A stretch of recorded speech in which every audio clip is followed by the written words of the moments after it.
This is the 95th anniversary of the 1916 Rising.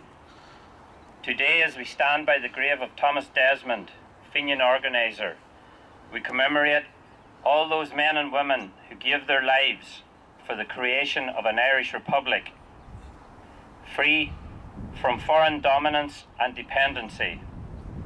We also remember and commemorate the hunger strikers of 1981 on this, their 30th anniversary. 95 years ago, as the men and women of the Irish Volunteers and the Irish Citizens Army stormed into the GPO, they knew they were going to their deaths. They knew that by holding up in a building in the centre of Dublin, that they were not going to defeat an imperial army. They knew that by making this stand, that others, not them, might be free. They knew that it was going to take such a sacrifice to awaken the Irish nation. Their executions following the Rising awoke that nation. The Irish nation awoke to the cruel and barbaric nature of colonialism. It made the people take notice of how they, as Irish citizens, living and working in their own country, were being mistreated, exploited, and misrepresented by a foreign dominating power. So it came to be that Pearse's words were realised. Life springs from death, and from the graves of patriot men and women spring living nations. Sadly, the Republic that Pearse and his comrades and all those that have since sacrificed their lives for has yet to be realised. It remains unfinished business. On the 1st of March 1981, Bobby Sands started his hunger strike. On that first day, he made an entry into his diary, and I quote,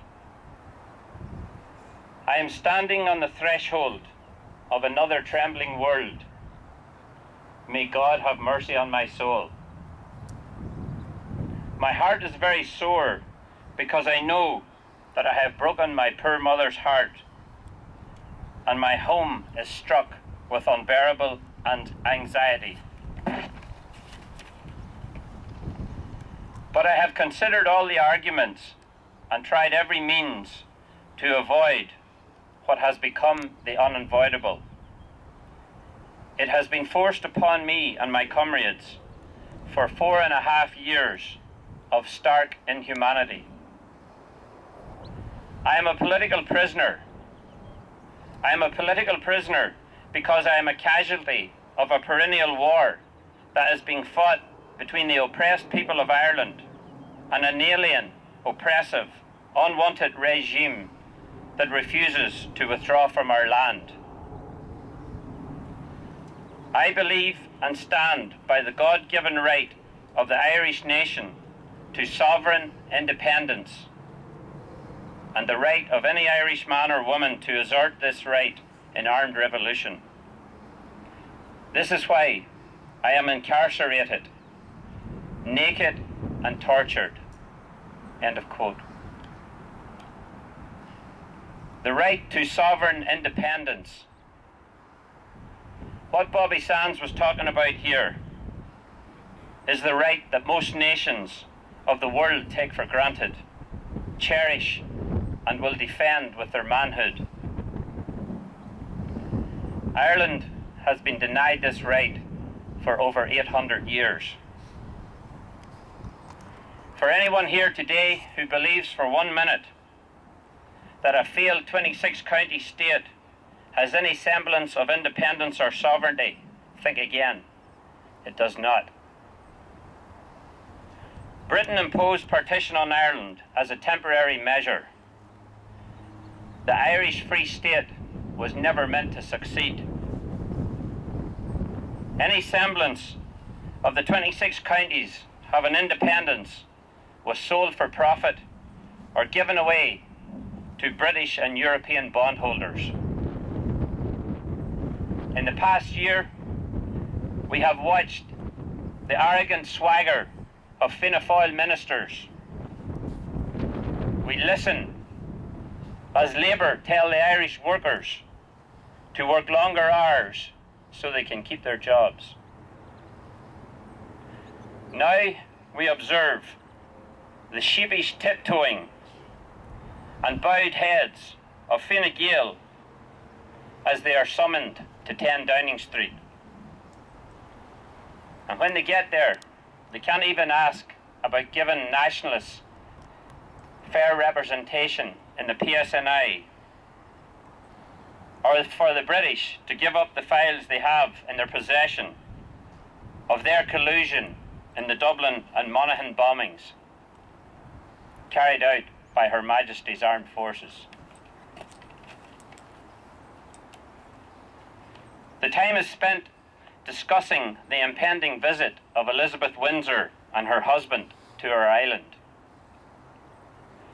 We will watch with a curious eye to see who bows to the monarch, and we will listen with a sharp ear for an empty apology for atrocities committed. PR is the name of the game. The media will have a field day. They will portray it as a sign of a mature nation and our self-confidence as a nation. 800 years of continued occupation, oppression and partition is forgiven. Make no mistake, Ireland has been sold and given away. However, all is not lost. As in every society, there are those who will not, nor cannot, be bought or sold. On Bobby Sands' anniversary, on the 5th of May, Irish people in the north will go to the polls to elect his comrades in Sinn Féin as the largest party. It was the self-sacrifice of the 10 hunger strikers that brought this about. It was their unselfish act of giving up their lives that relegated the Orange State to the annals of history and gave every nationalist and Republican living in the north some chance of equality. This scenario was unimaginable 30 years ago. Sinn Féin has the strongest representation in Dáil Éireann since 1921, with TDs from Cork to Donegal. They will fight tooth and nail for Ireland's best interest, for her independence, her sovereignty, her unification, and for her freedom. Go read my agam there. I'd like now to ask Mr. Sean Murphy to read Poblach na Éireann.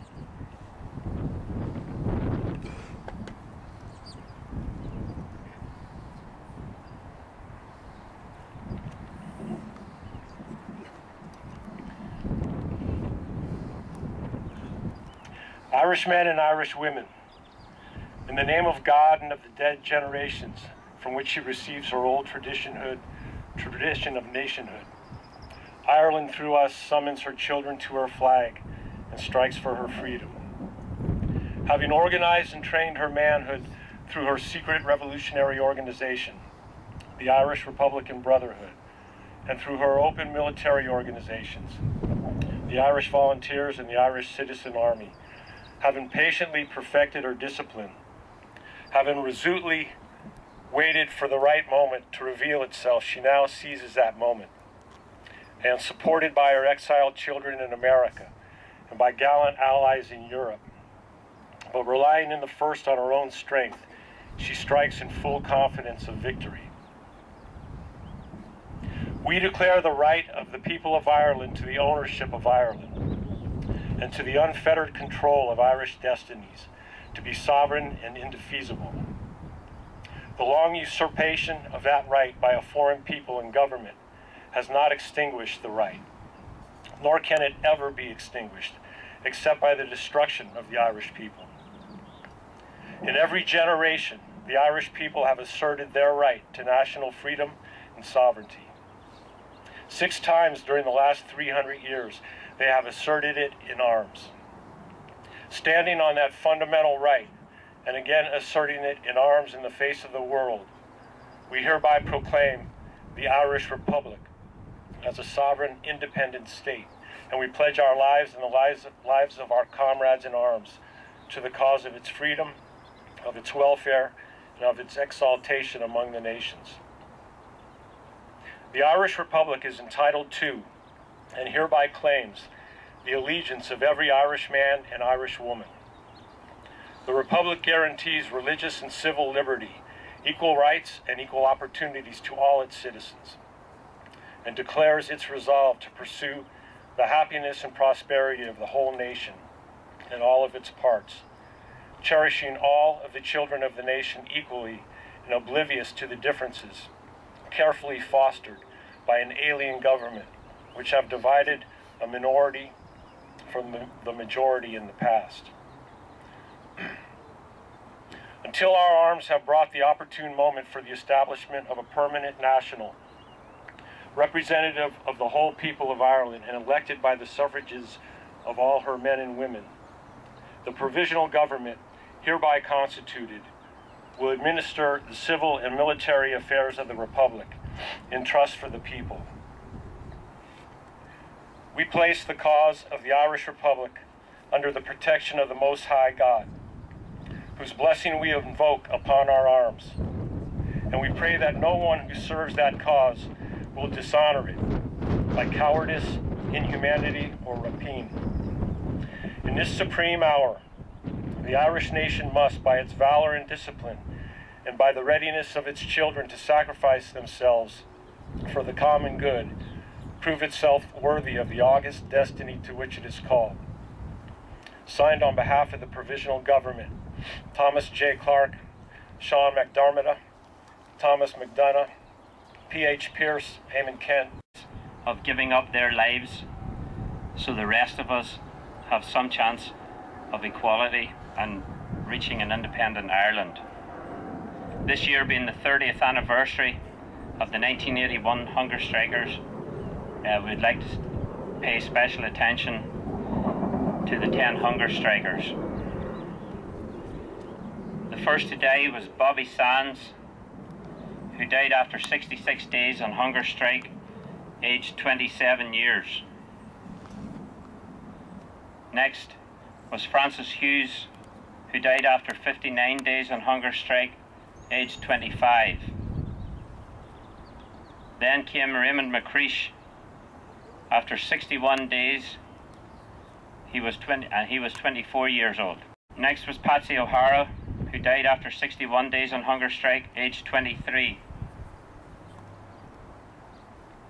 Then came Joe MacDonald, who died after 61 days, aged 30 years. Martin Herson was next, who died after 46 days, aged 25. Then came Kevin Lynch, who died after 71 days, aged 25. Kieran Doherty came after that. After 73 days, he died, aged 25. Next was Thomas McElwee, who died after 62 days, aged 23.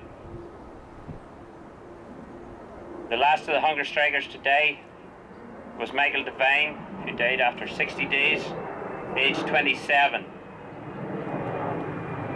If we could now respect a moment's silence for them and all the rest of the men and women who have given their lives in the cause of Irish freedom.